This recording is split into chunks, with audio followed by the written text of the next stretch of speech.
All right, we welcome to the program now Kelly Bennett, Multimedia Journalist, SuperTalk Mississippi News.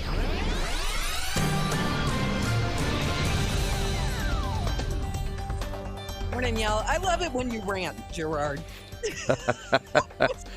I mean, this whole... just nothing aggravates me more than this. You're not entitled to squat.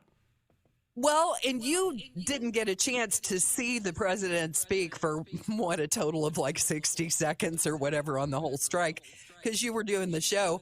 But I was sitting here trying to watch it while you were talking. And he basically says, yeah, they're not sharing their record profits and the workers deserve more money. And, it's your typical argument. They don't think about the fact that these companies have to reinvest. All the points you just made. But, I wanted to start with that since you were already on topic. We spoke with John McKay earlier this week, the president and CEO of the Mississippi Manufacturers Association, and he talked about the expected impact on Mississippi of this strike. I'm not sure that it would directly impact because we don't have a large UAW presence here at our manufacturing facilities, but as far as the auto sector in general, it would be very impactful, both for the workers and it's all these suppliers. That's the biggest thing. And it's shocking. Folks don't connect the dots there because there are so many different companies, small and large, that supply our auto base here in this country. It would be a very large ripple effect that would be felt here in Mississippi. And that's something you don't think about. You think about all the ancillary businesses that do business with these big businesses. The economy, it's a big linked, connected system, and it needs to work together. And, constant interference, this push toward EVs, that kind of thing, it doesn't do anybody any good. This green stuff is hurting our economy big time. No doubt about it. And John is absolutely correct that there is sort of a ripple effect, and you can't just consider just directly what that means, but indirectly. The auto industry is a big part of the overall economy, and this can reverberate and send shockwaves throughout the economy. The other thing you see is there are a lot of other businesses that are fully unionized as well, and they see what the UAW is doing, and then they decide that, okay, the UAW was successful if they end up being so. Okay, we're going to try our hand at it. And you just got this groundswell of union protests. Here's what I'll say about the president saying these companies experience record profits and they need to just share those profits. Well, that should never come out of a president's mouth or any, in my view, politician's mouth.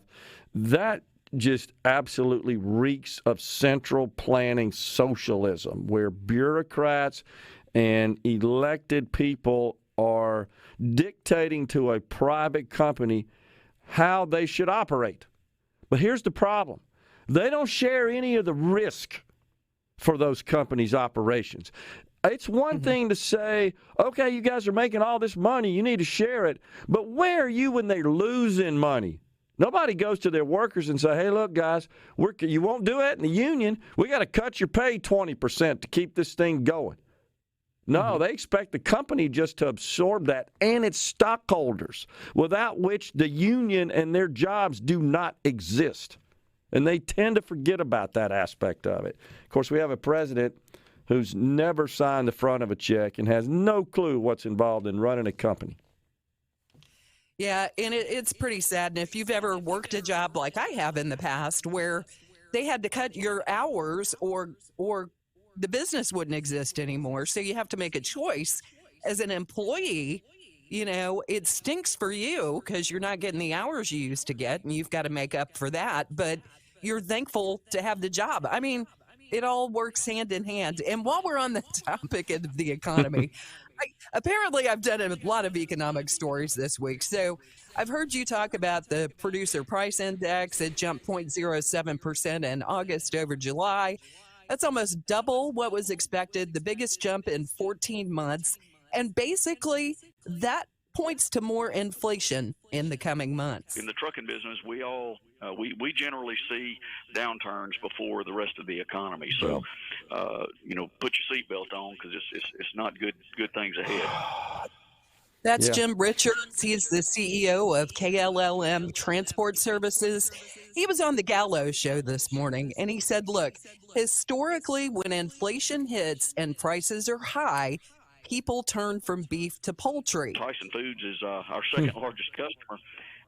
They're down dramatically, closing 4 plants, and so it's just a strange time out there. But personally, I think people just finally, inflation caught up with them towards the end of last year.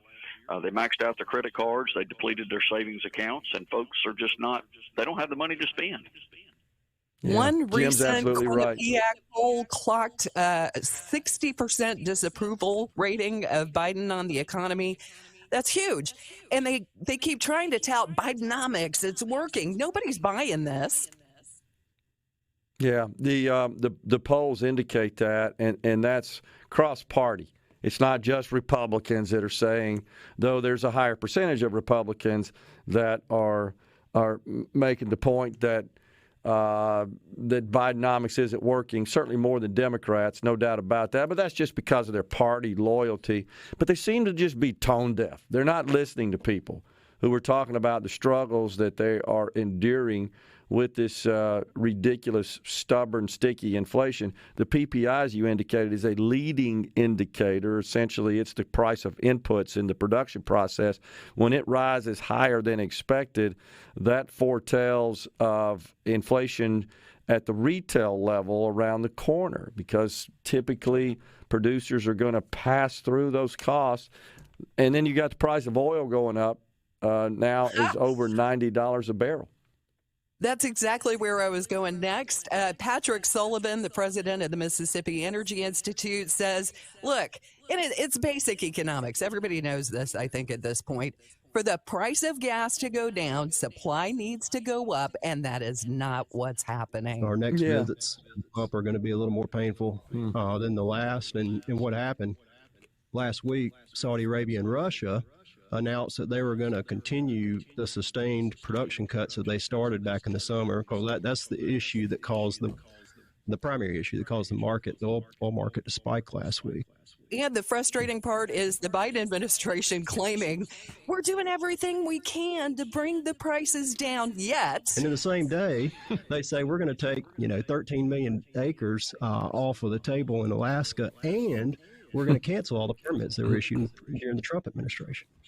Unbelievable. They've got prices up 17.4% and real wages down 3.1% since Biden took office. I saw a story this week, and it was pretty sad. The teacher raise that our state leaders are so proud of has basically, because of inflation, it's a wash already when you do the figures. Yeah, it's been erased when you consider the cost of living increase. And, of course, they're also incurring an increase in their health care premiums at the state level as well. And the health care industry, the insurance industry, is warning to expect the cost of premiums to increase by a pretty strong clip next year, just as a result of the increase in health care services. So, there's lots of headwinds out there on the economy, and lots of things I think are going to be a problem for this president as he seeks re-election. It's pretty clear in every poll that's top of the list of concerns to voters. He just seems to be tone deaf about it. Tell us about the Buc-ee's groundbreaking on the coast that happened this past week. This was really cool. And let me tell you, I've never seen so many people smile at an event. I go to a lot of news press conferences. This is one of the happier ones I got a chance to attend. So we actually talked with Mr. Beaver, is what they call him, Arch Beaver Applin III, the company's founder. The Travel Center is actually going to open. It's going to be a couple more years, I believe. Hang on. Let's listen to what he said. So we're under construction now, and so... but we're in the fall, so not this coming spring, but the next spring. Yeah, so next spring. Wow. It's going to be a great economic boon for that area. And when you look around, there are little shops, but not a ton of development in the area that this Buc-ee's is coming in. They've Yep. had to rebuild a bridge, design traffic around this place for what's expected. It's the first one in Mississippi. It's got a huge footprint. I can't wait to shop there. Gonna I really be cool. can't. It's going to be great. Kelly, appreciate you joining us and doing a rundown of the news there. I'm sure we'll be talking to you soon. Thanks a lot. Thanks, guys. Have a great weekend. We're coming right back in the Element Wealth studio.